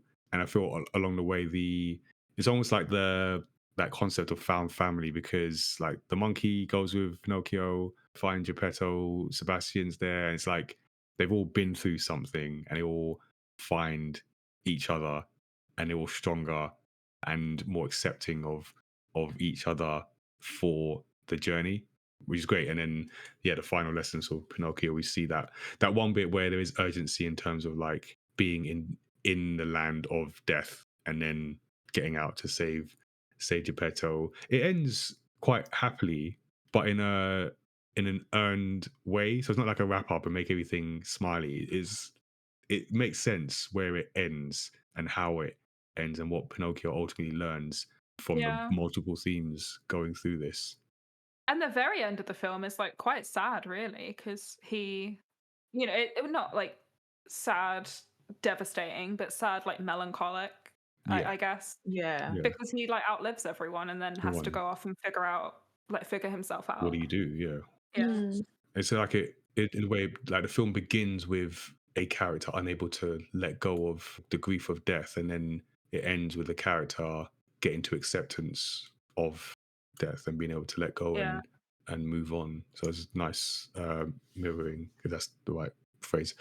Mm. Um, yeah, and then from the sort of visual aspect, like we talked about the nature of stop motion. I think Sky, you mentioned about how Pinocchio as a puppet was done a little bit differently. So I saw that most of the key characters have mechanical heads to create facial expressions, like you said. And then for Pinocchio, a metal 3D printed puppet, 3,000 replacement faces were Yep. used. That's a lot of faces. Is Yeah. every time I read about stop motion, and actually I should have mentioned earlier on. So when I talked about Two Black Boys in Paradise, I should have mentioned that was a stop motion animation. So it's about, I don't know what, like 10 minutes or something. So that was stop motion, and I know about some of the background in terms of making that. And just every time I hear about stop motion, it's almost like a why would you do it? It's so It's much so effort. impressive. It's Yeah, just yeah, use a I computer. like But can't I can't begin to understand like how people do that, but I'm so impressed by it. And I yeah, think there was the scene where Spazatua is like going through the circus and it's like one continuous tracking shot. That took 3 months. Oh my wow. gosh. Like, it's such an unbelievable labor of love and craftsmanship that I know I could never do it, and I have so, so, so much respect for it. So the patience, the Yeah. patience. Did anyone have a favorite visual sequence, visual moment in the story? I was gonna say, I think that one shot was really good because I think that it's hard, like, when you're using stop motion to do, like, shots that you would do in regular live action films, like Mm, the tracking shots and not cutting so much. And so I thought from like a visual perspective that was really interesting. There's also so much going on because the monkey's like going all in and out of other characters who are moving and like coming into frame and leaving frame and in the foreground and in the background. Like there's so much happening and I was just so yeah. impressed by it. But I think my proper favorite one is that like Frankenstein homage where Pinocchio is being built because I'm such a Yeah, I big did like horror that. fan and I was like, hell yeah, this is so good. Yeah. Okay. Pigeon, how about you? Yeah, okay, well, mine's like a bit more silly, but I just really loved the afterlife and the rabbits, Rabbits, and yeah. sort of the mundane card games, which is maybe more of a storytelling element actually than just the visual element. But I really, really enjoyed that. But yeah, that Frankenstein scene of him being built was really powerful. But I just felt generally that there are so many little moments with the sort of camera work or change of colors and light that just were really, really beautiful. There's another thing in the behind the scenes. I'll try and find the link to it. It was just something on YouTube, I think, where Guillermo del Toro is talking about like the fact that when you're working with live action actors, they will sometimes make mistakes or like, I don't know, do things slightly wrong, or the gait when they're walking is a little bit off, or they'll like knock something over and just kind of play it out in the scene, and that's what gives the film its like humanity, and that they purposely built in those little mistakes into the animation, like where a character would like try and pick something up and they'd kind of miss it first time and have to like reposition their hand, or just these teeny tiny things of like what a human would do if they made a slight mistake when they were acting out a scene, but they built that in on purpose to make it feel more realistic and lifelike. And I'm just like, that's detail on another level. Incredible. Yeah. And that also, I think, is really interesting in the context of, the whole sort of Gen AI situation. And also how much I know Del Toro absolutely despises AI and like very, very vocal at every occasion. But yeah, I feel like that's what it is. Like there's a lot of humanity and like sort of organic movement in things that are like very wonky and very like imperfect, and maybe like some mistakes as well and accidents. But yeah, like that kind of attention to detail is incredible. How about you, Tazziii? Visually, for me, was probably coming from death to back to the real world, back to being alive. That the way the sand like just moved, really, I love that. Yeah, I hadn't noticed it until you said. I'm gonna have to go back and watch it again now because that's so clever. Yeah, it was like really well done. It kind of like made me want to touch it. Like that feeling Put of your like hand out. sinking sand. Yeah, I really liked those sequences of that like transition.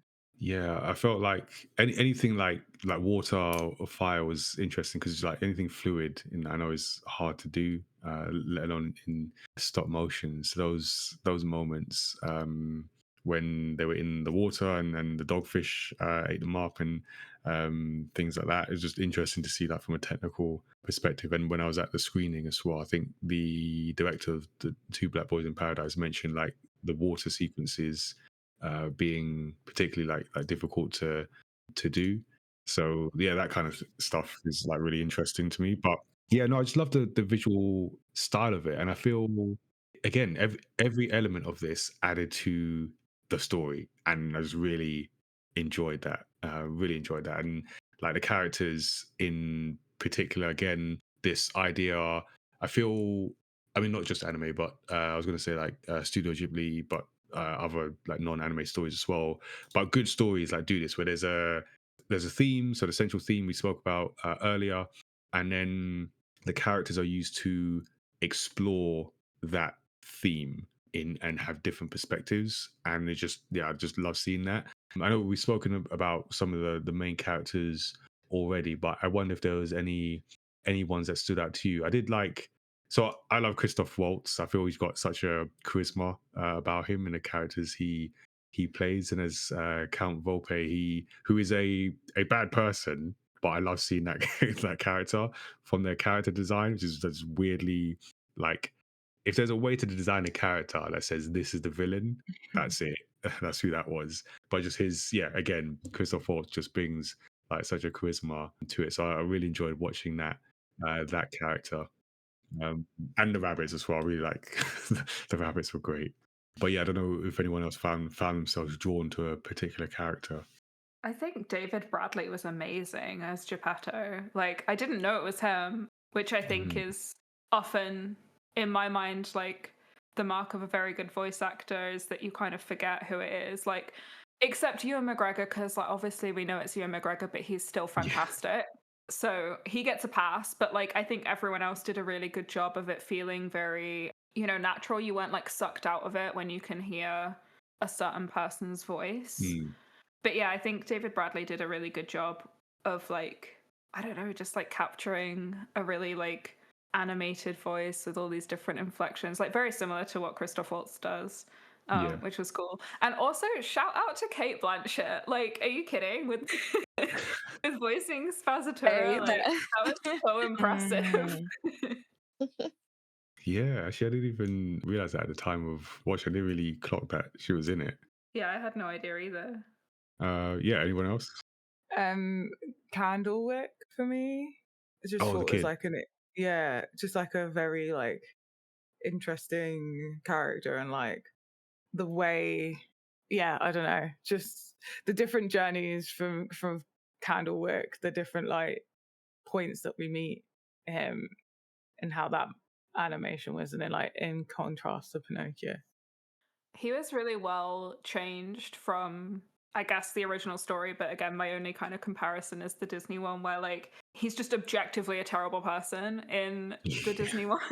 Yeah. Whereas in this one, it's like, he's also objectively a bad guy, but not for it's much more nuanced than that in terms of the reasons why, and how he's trapped by it and all that. Yeah, because at the end of the day, he is also just a kid. Yeah, exactly. Yeah, and almost like a puppet in his own life, exactly. in terms of like his father's control. Yeah, exactly. He is actually more of the puppet than Pinocchio. Yeah, I think I was going to say for him as well. Actually, I don't know. There's so many great scenes, but I feel one that really stuck with me is again back to the training camp where what was the game? I can't remember the game they were playing, but there were like two sides, and each Pinocchio and Candlewick were in either sides, and they tied, like they both won. Yeah. And as soon as they both won, they're so happy they brought it to the, I'm watching, I'm like, oh, no, that's not going to work. No. Like, you are happy, like, calm that down, because that's not going to end like that. It's like, we tied. It's like, not in this fight. Yeah. I was expecting to go like, do you think there's ties in war? You're trying to learn war, you're talking about ties. And then it's like escalated in a way that I was not expecting. I didn't expect that. It's like, I thought they were going to have to do another round or fight or something. He's like, no, shoot him. Yeah, just straight up shoot him. That was quite dark as well. That bit actually, that was dark, bit, I was quite like, it felt very unfinished. Like, I felt very like, oh, we're just leaving it at like that. Anyway, there is also another characters that really stood out to me, and it's the spirit. Yeah. Like their design. And I think when we're first introduced to like the one that grants Pinocchio life, and how just that whole bit was like really cool, and I love their design. It's all of these little tiny eyes blinking all over the body. That's really kind of like freaky, but really cool as well. Yeah, but kind of like I'm like in awe, but slightly put off at the same time, if that makes sense. And like the way the wings are, like, I thought, I really like the design. I really like the blue glowingness of them. Are they the only character that doesn't really change facial expression, doesn't really move the lips when they're speaking as well? It's all quite like mask-like. Yeah, and I like both of their designs, but I did like the design of Mussolini because it's just funny caricature. This fascistic leader. I guess he's the fascist guy. He's the origins of fascism, but the way they depicted him. Yeah, I mean, in terms of like we've talked so much about the themes, they just pop right out, and it's so like core to this. And I think there's recurring themes for Del Toro because, like I mentioned earlier, with fascism. So you've got Pinocchio having to, or constantly facing attempts to like corrupt him, which in this case is make him obey, which is the twist on the typical Pinocchio story. But because they're in a world where obedience is expected. So, and that's all reflected mostly through Podesta, who recognizes that Pinocchio has the potential to be the ideal soldier. So he says that because he can't die. So he really wants him in. But then, I think he's concerned about this from the beginning, that Pinocchio doesn't obey. So that's why he wants to send him to the camp.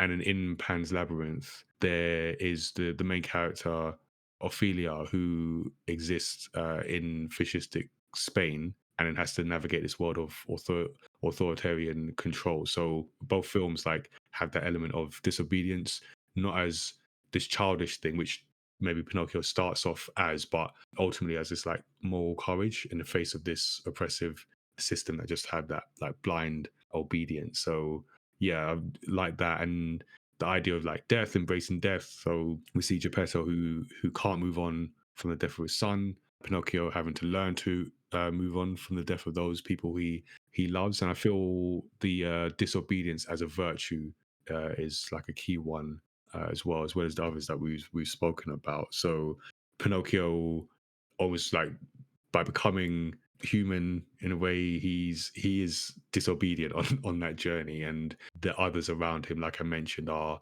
then driven to their form of rebellion through his influence. And I saw a quote from Del Toro who said that he said that I would say that most every other Pinocchio story is about obedience, and ours is about disobedience. Disobedience is a primary factor in becoming human, and how becoming human doesn't mean changing yourself or others, but understanding.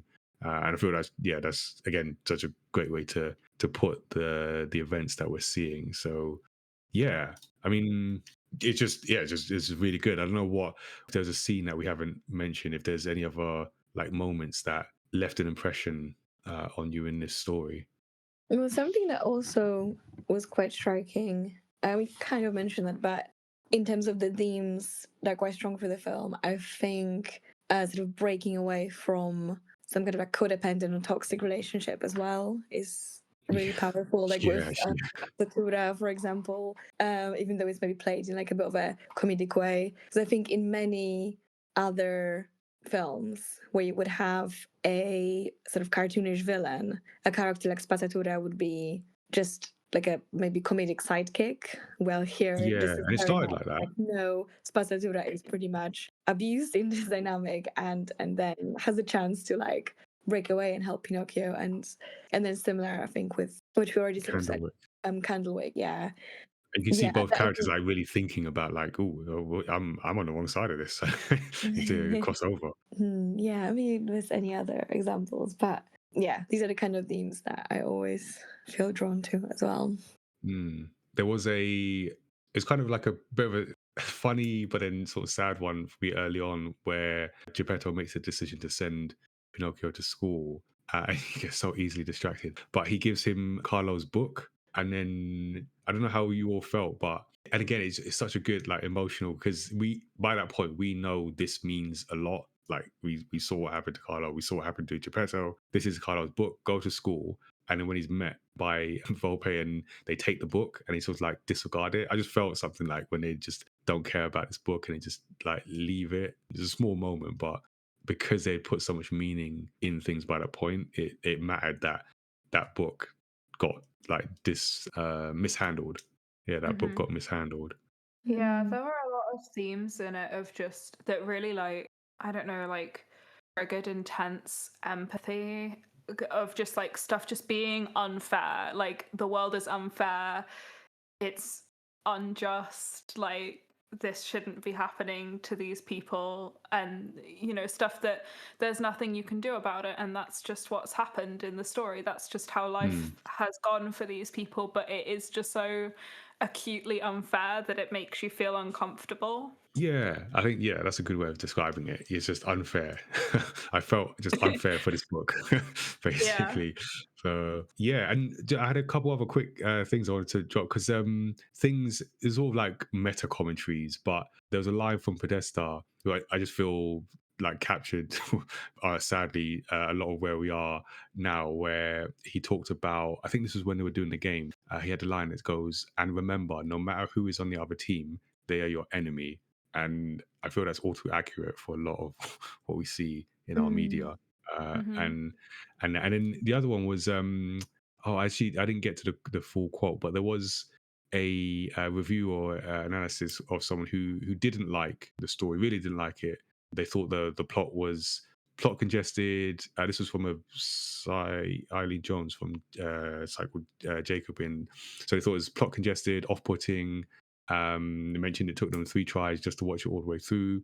I don't share that view. So they mentioned like problems with the appearance of the human characters who occupied that uncanny valley in their eyes. But one of the things they said in that article was a bigger problem for me is that I read about the project in advance, and so I was expecting something quite different. And I feel again that when I read that, I was like, that's another problem that we've got where people go into things too much with like expectations, and then they're judging things against expectations that they read. You know, going back to Marvel, there's a lot of, I feel at that stage now, there's a lot of people have that, and it's spoiling. I mean, not to say that Marvel aren't doing things wrong and need some improvements, but for us as an audience, there's a lot of people going in with like, it has to be like this, and if it's not like this, then it's terrible, and Marvel failed. And that's such an impossible standard where you're like, just because you've read about something somewhere, you have some expectations. I don't know how we stop doing that, but I feel like lessening of that will increase the enjoyment of these films when you can just enjoy it for what it is and not whatever expectations, grand expectations that you had going into it. And I feel, like I said, I forgot about the whole fashion thing, so I forgot a lot about this film. So I had no expectations other than Del Toro, and so have some expectation of quality, but other than that, just take it for what it is. And yeah, really enjoyed what I That's been watched. like some of my favorite experiences with cinema. Like even this film, I watched it knowing basically nothing about it when it came out in like 2022. But I think that that's a really like fun and special way to experience a story. Like I remember the film The Place Beyond the Pines. I can't remember when that came out. It was like 2017 or something. It was a while back. Probably more than that, maybe 2014. Who's to say? Um, but I remember that film when I watched the trailer for it in the cinema. The trailer only includes footage from maybe the first 15 to 20 minutes of like a 2+ There you go. hour. That's how you do it. Yeah. And so I was expecting something completely different. I was expecting only stuff with like Ryan Gosling's character in it, but spoilers, I'm kind of not, it came out like 10 years ago plus, I don't know. Ryan Gosling's character dies after 20 minutes, and so the entire rest of the film is about kind of like the legacy and the, you know, like the next generation, like his kid, like, and it was such a like a fascinating experience. And I think Odeon cinemas, I think they still do it. They used to do a thing called Screen Unseen, where you'd pay £5 and you'd go watch a film, but you didn't know what film you were going to watch. And I absolutely loved doing that. That's like when the first one they ever did was Nightcrawler in 2014, and that's one of my favorite films ever. Going into that completely blind was incredible. Like it's such a cool way to experience stuff. So I actively I mean, how do you avoid even knowing describe that about film? things. Yeah. I think more of that basically. I like that. So yeah, no, it was really, really enjoyable. I think one of those repeat viewings and learning different things, it's particularly about a different segment. So that is our discussion on Guillermo del Toro's Pinocchio, just to clarify that. Let us know what you thought about that story. Now let's get to our storytelling tip. Each time we do a deep dive on a podcast, I like to pull out a storytelling tip for others to consider when making their stories. So this is a consideration from someone who also creates stories and likes to learn from the techniques or mistakes of others. And for today's episode, I wanted to talk about establishing a rule-based system with some emotion, because I feel it was done very well in this story. So for those that might not have come across it, or at least from a storyteller perspective, even though making stories is very creative, having a well-defined set of rules will help that creativity. It will add depth to the story and generally make your fictional world more believable and immersive. So in the stories you have, or you can have, a rule-based system, and it's done well when it's tied to the emotion of the narrative, in my opinion. And it can go further than just organizing the fictional world. It can help shape the tension, define character choices, and just create extra meaning. So it's all about having a contract between the storyteller and the audience. And once established, they shape expectations to let us know, us being the audience, to let us know what's possible, and importantly, define the cost of certain actions. So it's key that the rules are understandable and internally consistent within your story, because we as audiences will accept almost any premise. So magic, immortality, time travel, as long as the rules are stable. And breaking those rules without the right consequences weakens tension and damages trust.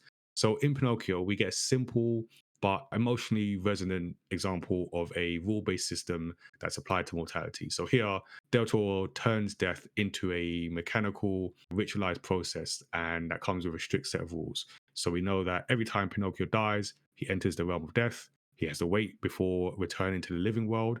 Each time he dies, it increases the waiting period, which escalates the cost of resurrection, and eventually, death becomes permanent. So that mechanic means Pinocchio cannot just act recklessly without long-term costs. So it builds some tension in there because each death does carry a higher risk. So you might have a story where like immortal characters are just like consequence free, but Pinocchio's immortality kind of becomes a burden rather than a privilege. And we, the audience, learn the full consequences of death only after witnessing multiple returns. So, and the waiting period and the emotional separation. So our understanding grows alongside it because we know the emotional dread of it. And crucially, it means that the death mechanics reflect the film's central, or one of the film's central emotional and philosophical conflict, which is what gives life meaning is not its permanence, but loss and limitation. So interestingly, Sky mentioned Brandon Sanderson, and one of my favorite books is Brandon Sanderson's Mistborn, The Final Empire, which has a fantastic early stage rule introduction through its metal-based magic system, Allomancy. So it's around this idea of metals that grant specific powers. Powers are limited by physical resource consumption. You have to ingest the metals. Each metal has very narrowly defined effects, and combining metals increases complexity, but not randomness. So everything is very tight and makes sense. And what's great about the way it's introduced is rather than just front loading the exposition, like I've done in a very dry way, the rules are revealed through the protagonist's Vinge training. So we see failures and gradual mastery of those rules. And there's a great training section in early on in that first book. So it means that the magic never exists in isolation. So it's linked to character struggle, the narrative tension, and it's not just a decorative system that's slapped on top. So as a really good example, really good book, Sky, you should read that one as well. There are, so here are 3 tips to consider when implementing a rule-based system in your story. So number 1 is let the characters learn the rules through failure. So take the time to lay the rules out early and allow characters, so the audience, to discover them through error, because that will deepen our empathy and prevent that just dry exposition trap. Another good example is the film A Quiet Place, which uses its opening sequence to explain its central rule: sound equals death. So we're immersed in a world that's already shaped by this rule and then quickly see the price of failure. It's a moment that emotionally imprints that rule for the rest of the story. So do it early and it'll stick with people. Number 2 is add the cost before adding the spectacle, because audience will engage more with limitations. So if you introduce what a power takes to accomplish before showing what it gives.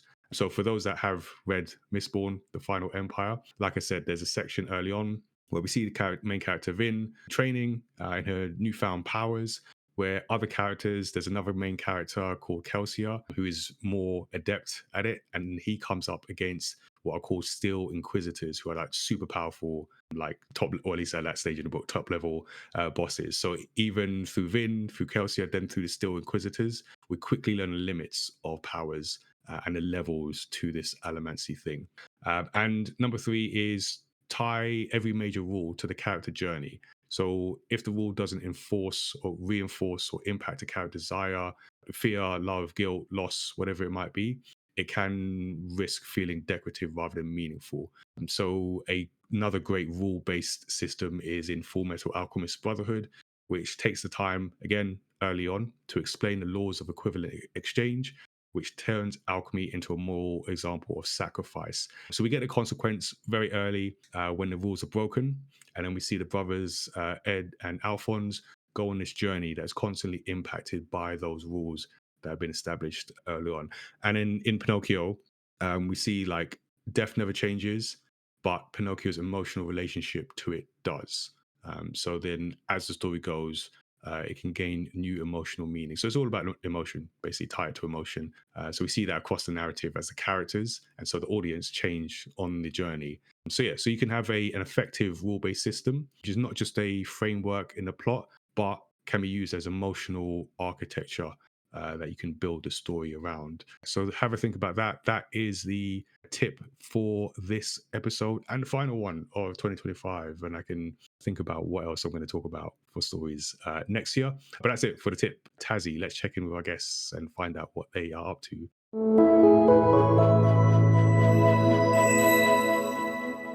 So we'd love to hear any latest projects or interesting news you want to share with us, and also where people can find you online. So Pigeon, do you want to go first? Yeah, sure. So, in terms of new-ish things, I do comics, very surreal comics often, and I have a self-published short comic titled Fine Young Ladies, which is kind of like story within a story structure. It's two short dark fantasy comics I had previously published in anthologies, and I sort of like tied them together. I released that at Bubble Festival a couple of weeks ago. So if you like this kind of vibes, then you can see either my Instagram at Pigeon X Person or my website, which is Pigeon Makes Art co.uk. Thank you so much. Sky, what about you? Is there anything you want to share with us today? Well, I think for a start, for those who haven't heard of Safe in Our World, my employer, my home, we are a mental health charity that operates specifically within the games industry and its communities. You can find us at Safe in Our World on all social medias or on our website, safeinourworld.org. And I think in terms of projects, I guess the most recent thing that we've worked on, which might be of interest to folks listening, are some new installments of the Good Game Playbook, which is an anti-toxicity and online safety resource that we've made in collaboration with Ubisoft. But the new installments that we've just released are aimed at kids, teens, and parents specifically, so a younger audience than the previous resource, and might be useful for folks looking to just understand a little bit more about how to be a positive online community member and keep yourself safe. Oh, that sounds very interesting. Thank you so much for sharing. We will leave some links in the podcast info. But yeah, thank you. Yeah, thank you both for joining us and adding to the discussion. Thank you so much. Thank you for having us. No worries. Yeah, and listeners, again, final deep dive of the year. So if you enjoyed this episode of Story X Story, and if you haven't checked out our other deep dives, go do that because you've got time before we do another one. So subscribe, catch up, and then you'll be ready for next year and a new season. And while you are listening, give us a 5-star rating and review because that helps us reach new listeners and fans of story discussions. We're story creators ourselves, and you can discover our manga universe online. So we've got our titles there, including the latest one, Origins Against All Odds. You can also join the Studio 77 Discord today to connect with us in between episodes, and we've got future plans for that. Those include the Do I Look Like a Gamer campaign, which is wrapping up for this year, and then we're going to plan for next year. Got a bunch of things in store, some new things as well. So you can go to looklikeagamer.com to be part of the campaign and also get the heads up on how you can be involved in different parts of the campaign, the photos, the events, the online streams, things like that. And as for the podcast, we release new episodes on Thursdays, except for January, because we'll have audio from our last live stream of the campaign going out then, and then back with new episodes from February. But when we do, those would include video game discussions, interviews with creative professionals and practitioners, as well as deep dives into stories across pop culture like this one. You can always give us a shout directly. Our email address is studio77@myamatter.com, and our website with links to subscribe is myamatter.com/storyxstory. So thank you for tuning in, and until next time, Stay safe, and remember, perfection might get you killed. So drop your standards and might live longer. I think that was the lesson from this discussion. So take care, everyone.